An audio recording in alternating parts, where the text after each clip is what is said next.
Hey everybody, what's going on? And welcome to another video. And first of all, I'd just like to say I hope you all had a great week and I hope you all are having a good weekend. And I'd just like to welcome you all to another video. And on today's video, we are going to be talking about one of the most famous people from the Titanic disaster. I'm sure you all have heard of her. And her name is Margaret Brown. And history would call her the unsinkable Molly Brown. So we're going to be covering her roles during the actual sinking event of the Titanic.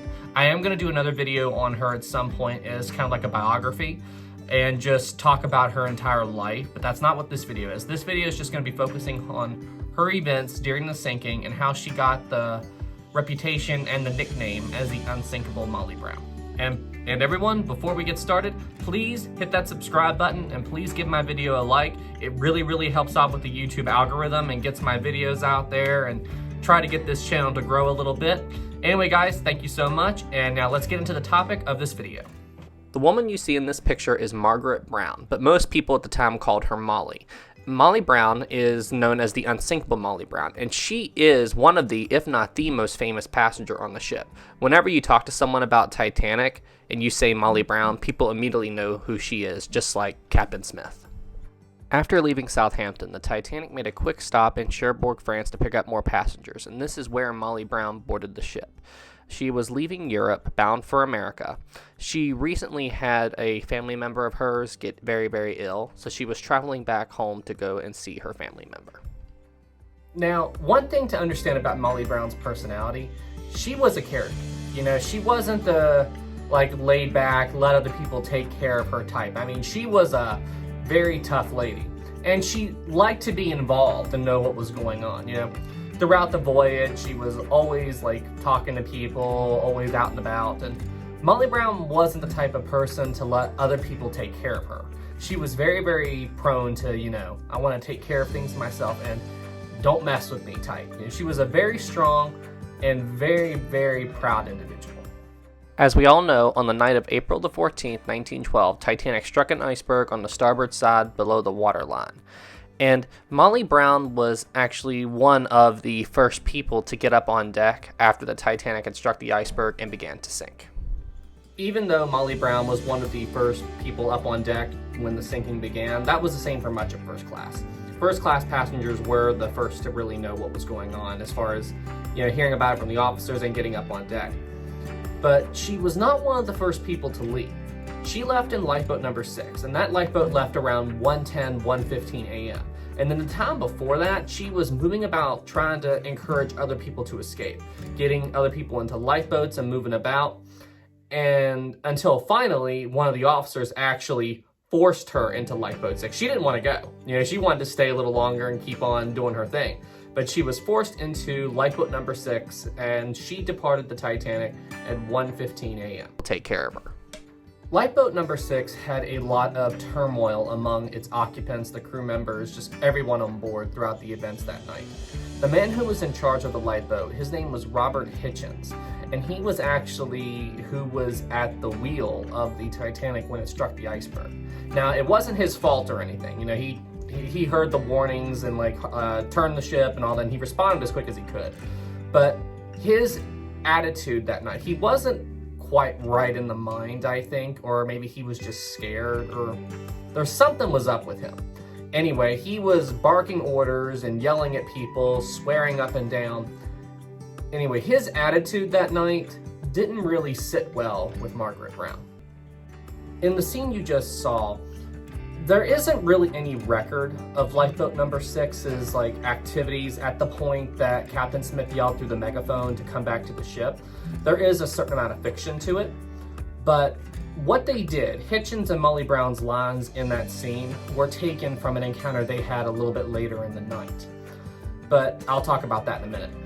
However though, based on the way Hitchens' behavior and the way Molly Brown was, I can't help but think that it's accurate.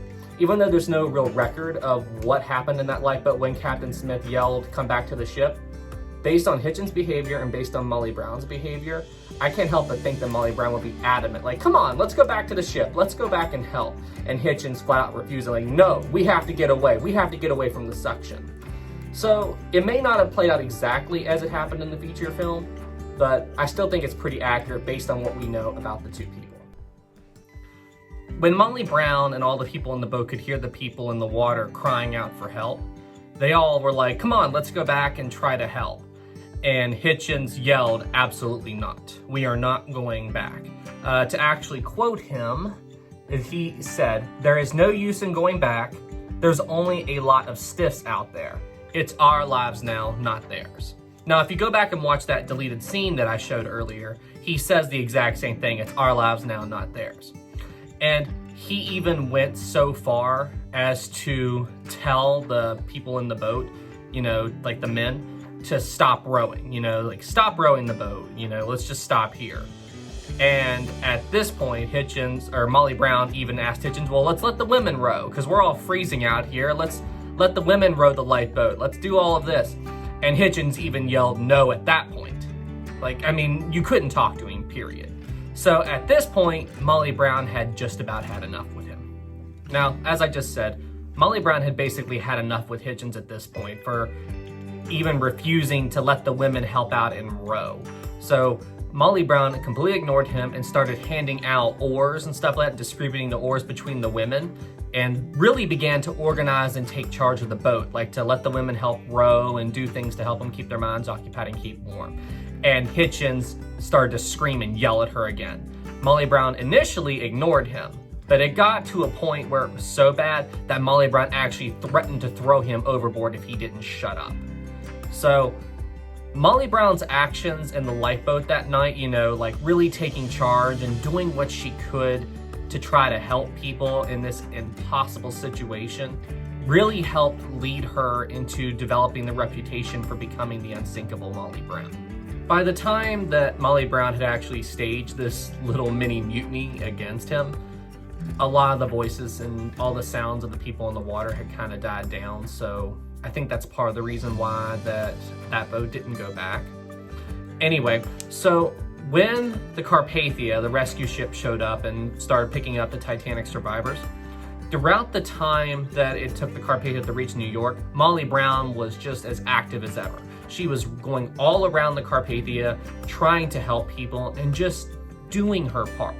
She was such a major role in helping people that night and in the days following that. And she was seen as a hero figure. So because of all of these actions and everything she did that night, it really helped put her place in history, and she became known as the unsinkable Molly Brown, even though that nickname did not actually stick until after her passing in the 30s. Anyway, guys, that's it for this video. I hope you found it enjoyable and, and learned something. This video was pretty difficult to make because when you start reading about these lifeboats and stuff and looking at the films and all the information about it, there's a lot of conflicting information, like Molly Brown did this, Hitchens said this, so it was pretty hard to put all this information together. But anyway, I hope you found it enjoyable and insightful, and please hit that subscribe button and please give my video a like. Okay, everybody, well, thank you very much for watching, and I'll see you in the next one.